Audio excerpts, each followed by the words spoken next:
Germany के महान भौतिकी विज्ञानी अल्बर्ट आइंस्टीन ने 18 अप्रैल 1955 को अपने निधन से पहले अपने परिवार से साफ तौर पर कह दिया था कि मैं अपनी मृत्यु के बाद खुद पर किसी भी तरह का अध्ययन नहीं चाहता हूँ।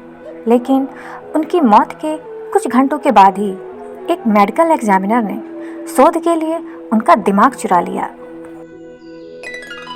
नमस्कार दोस्तों, आज की कहानी है जर्मनी के महान भौतिक वैज्ञानिक अल्बर्ट आइंस्टीन की। जर्मनी के महान भौतिक विज्ञानी अल्बर्ट आइंस्टीन को जब आखिरी समय में अस्पताल ले जाया जा रहा था तो उन्हें पता था कि अब उनके पास ज़्यादा समय नहीं बचा है।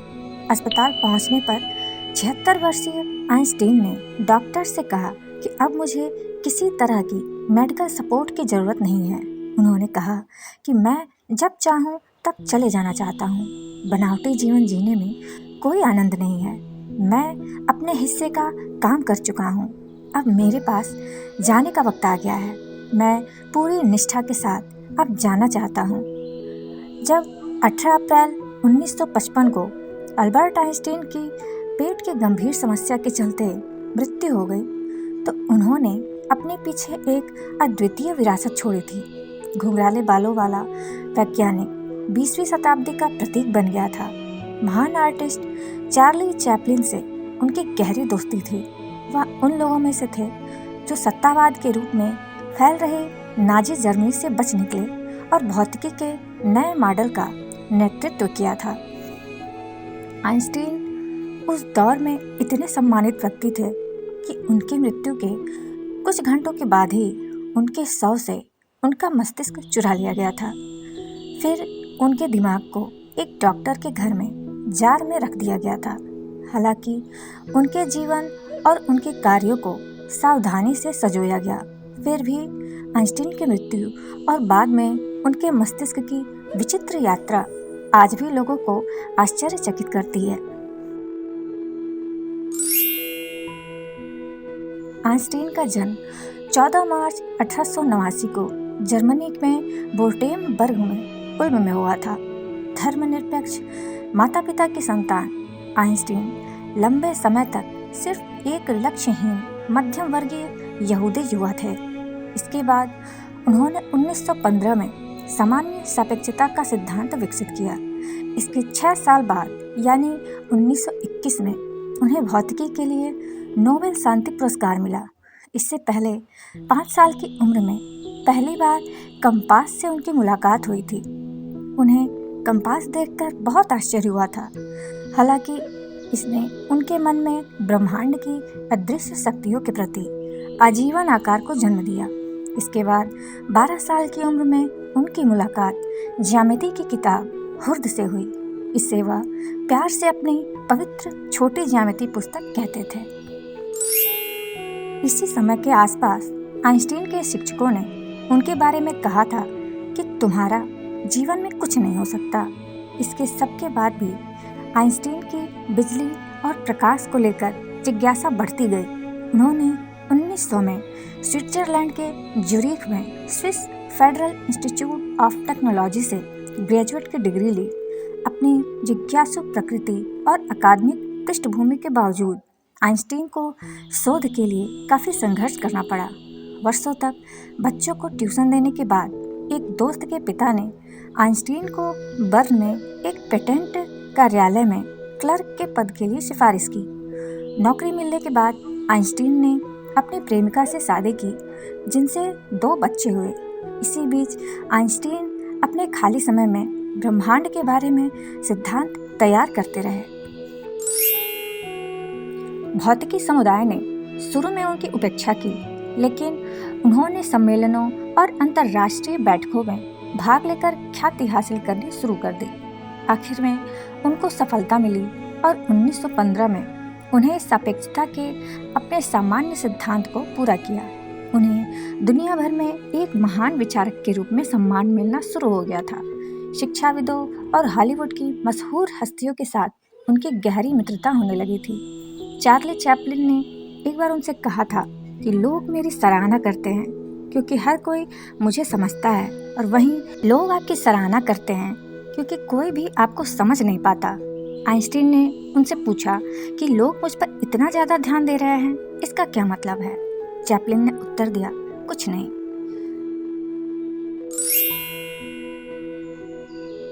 प्रथम विश्व युद्ध शुरू हुआ तो आइंस्टीन ने जर्मनी के राष्ट्रवाद का सार्वजनिक तौर पर विरोध किया।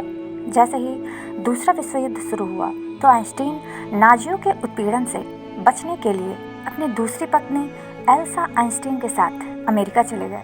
साल 1932 तक मजबूत होते नाजी आंदोलन ने आइंस्टीन के सिद्धांतों को यहूदी भौतिकी के तौर पर ब्रांडेड कर दिया था। वहीं जर्मनी ने उनके काम की निंदा करनी शुरू कर दी थी। हालांकि न्यू जर्सी में प्रिंसटन यूनिवर्सिटी में इंस्टीट्यूट फॉर एडवांस स्टडी ने आइंस्टीन का स्वागत किया।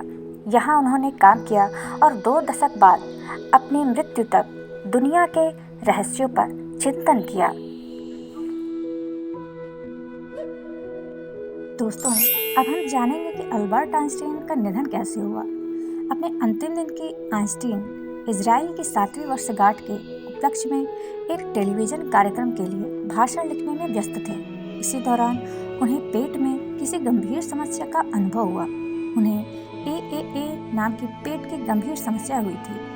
इसमें शरीर के मुख्य रक्त वाहिका भी फूलकर फट जाती है। आइंस्टीन ने पहले भी इस तरह की स्थिति का अनुभव किया था और 1948 में इसे ऑपरेशन कराकर ठीक करा लिया था। इस बार उन्होंने ऑपरेशन कराने से इनकार कर दिया था। अल्बर्ट आइंस्टाइन की मृत्यु हुई तो कुछ लोगों ने अनुमान लगाया कि उनके निधन का कारण सिफिलिस से जुड़ा हो सकता है। आइंस्टीन के मित्र रहे एक डॉक्टर के अनुसार AAA सिफिलिस के कारण ही बढ़ी थी। हालांकि आइंस्टीन के शरीर या मस्तिष्क में उनकी मृत्यु के बाद की गई ऑटोप्सी में सिफिलिस का कोई सबूत नहीं मिला था। कुछ लोगों का मानना था कि उनकी बहुत ज़्यादा धूम्रपान करने की आदत के कारण उनकी मृत्यु हुई। एक अध्ययन के मुताबिक धूम्रपान करने वाले पुरुषों में AAA की आशंका 7 गुना ज़्यादा हो जाती है। लाइफ पत्रिका ने क्यों नहीं छापी तस्वीरें? लाइफ पत्रिका के पत्रकार राल्फ मार्श याद करते हैं कि उनकी मृत्यु के बाद उनके घर के बाहर आम लोगों और मीडिया की भीड़ लग गई थी। फिर भी वह उनके घर के अंदर कुछ खास तस्वीरें लेने में कामयाब हो गए थे। उन्होंने किताबों से भरी अपनी अलमारियों की तस्वीरें लीं, फिर एक बोर्ड पर लिखे समीकरणों और मेज पर बिखरे नोट्स की तस्वीरें भी खींची। हालांकि लाइफ पत्रिका को मार्श की ली गई तस्वीरों को रोकने के लिए मजबूर होना पड़ा। दरअसल अल्बर्ट के बेटे हांस अल्बर्ट आइंस्टीन ने अपने परिवार की गोपनीयता का सम्मान बनाए रखने के लिए पत्रिका से अनुरोध किया था कि लाइफ पत्रिका ने आइंस्टीन के परिवार की इच्छाओं का सम्मान किया और तस्वीरों को प्रकाशित नहीं किया। निधन के बाद चुराया गया उनका दिमाग। आइंस्टीन के निधन के कुछ घंटों बाद पोस्टमार्टम करने वाले डॉक्टर थॉमस हार्वे ने परिवार की मंजूरी के बिना उनका दिमाग निकाल लिया और अपने घर ले गए। डॉक्टर हार्वे का कहना था कि दुनिया के सबसे प्रतिभाशाली व्यक्ति के मस्तिष्क का अध्ययन करना जरूरी है।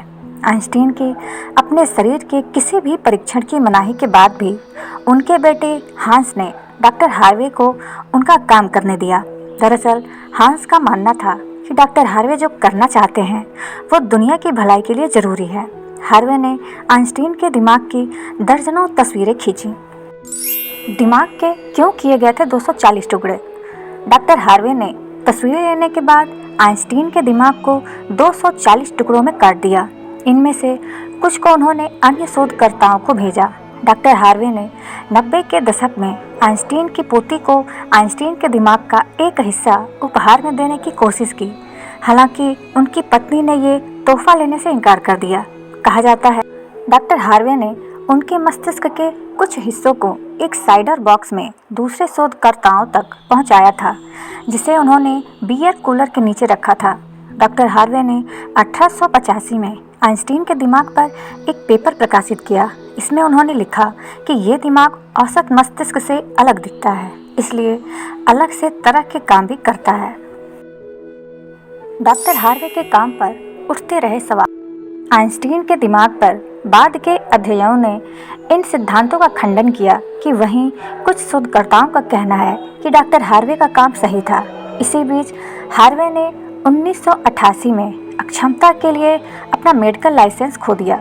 आइंस्टीन के मस्तिष्क को इस उदाहरण से समझने की कोशिश की जा सकती है कि उन्होंने एक बार प्रिंसटन विश्वविद्यालय के कार्यालय के ब्लैकबोर्ड पर लिखा था कि not everything that counts can be counted and not everything that can be counted counts. Einstein के दिमाग को फिलाडेल्फिया के म्यूटर म्यूजियम में देखा जा सकता है।